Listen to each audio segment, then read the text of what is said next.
بسم اللہ الرحمن الرحیم۔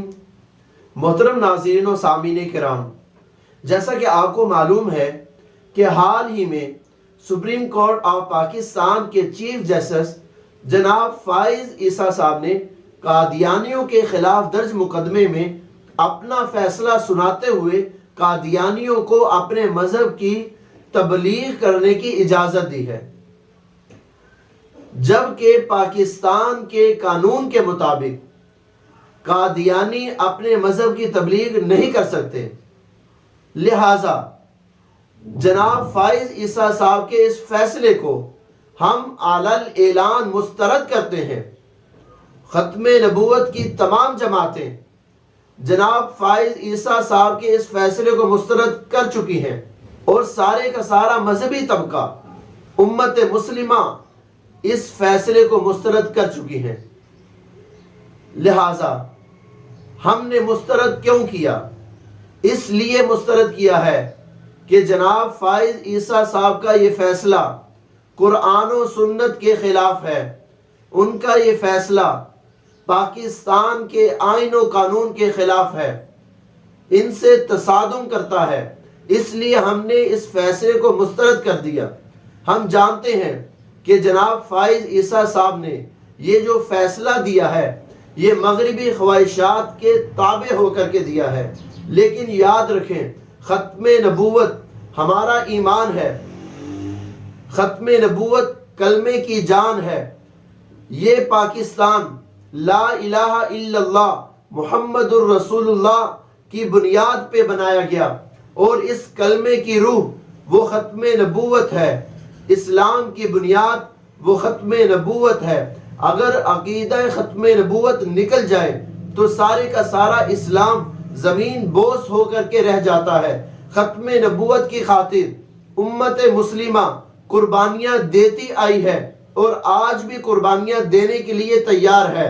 حضور نبی رحمت صلی اللہ علیہ وسلم کے زمانے میں کتنی جنگیں لڑی گئیں، کتنے غزوات ہوئے، تمام صحابہ اکرام جو شہید ہوئے ان کی تعداد 259 کے لگ بھگ ہے، جبکہ ایک جنگ جو ختم نبوت کے موضوع پہ لڑی گئی، جنگ یمامہ کے نام سے اسے یاد کیا جاتا ہے، اس میں شہید ہونے والے صحابہ اکرام کی تعداد وہ 1200 ہے، اور اس میں 700 صحابہ اکرام حفاظ، اس میں بدری صحابہ اکرام، وہ صحابہ اکرام نے ختم نبوت کی خاطر اپنی جانوں کے نذرانے پیش کیے ہیں۔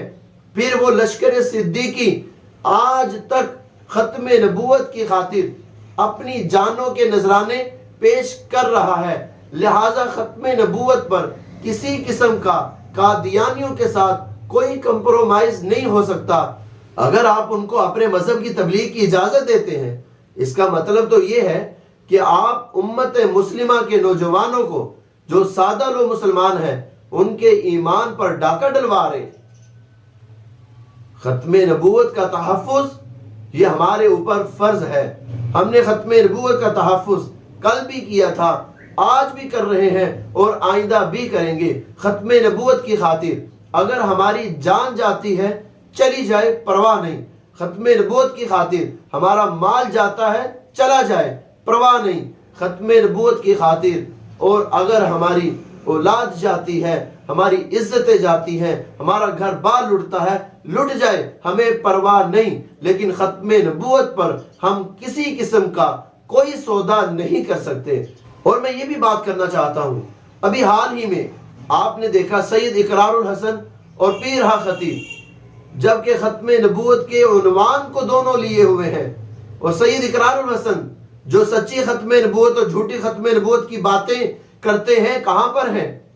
اب تو سید اقرار الحسن کی کوئی ویڈیو سامنے نہیں آ رہی، اب تو سید اقرار الحسن کا کوئی بیان منظر عام پہ نہیں آیا۔ ختم نبوت پر ڈاکہ ڈالا جا رہا ہے۔ سید اقرار الحسن اب آپ کہاں پر ہیں؟ اب آپ نے بیان جاری کیوں نہیں کیا؟ اب آپ نے ختم نبوت کے تحفظ کی بات کیوں نہیں کی؟ آپ تو ختم نبوت کے لیے کانفرنس کر رہے ہیں، وہ کم از کم آپ بیان تو دے سکتے تھے، ابھی تک آپ نے بیان نہیں دیا، اور میں امید کرتا ہوں کہ آپ بیان دیں گے، لیکن اس وقت جب آپ سچے ہوئے اسلام کے ساتھ، جب آپ سچے ہوئے مسلمانوں کے ساتھ، پھر آپ بیان دیں گے. اور اگر آپ مخلص نہیں ہیں تو پھر آپ بیان نہیں دے سکتے. سید اقرار الحسن کو چاہیے تھا کہ وہ اب ختم نبوت کی بات کرے. اب موقع ہے ختم نبوت کے تحفظ کا، لیکن اس نے ختم نبوت کی بات کرنے کی بجائے وہ پیر ہا خطیب سے ایک نیا چیلنج چھیڑے ہوئے ہے کہ وہ ایک ویڈیو بنائے اور اس میں ہمیں اپنا چہرہ دھو کر کے دکھائے. چہرے دھونے کا زمانہ نکل گیا. سید اقرار الحسن کو چاہیے کہ یہ باتیں اب نہ کرے، اب وہ ختم نبوت کے تحفظ کی بات کرے. اللہ تعالیٰ سے دعا ہے کہ اللہ تعالیٰ ہمیں عقیدہ ختم نبوت کے تحفظ کرنے کی توفیق عطا فرمائے. آمین.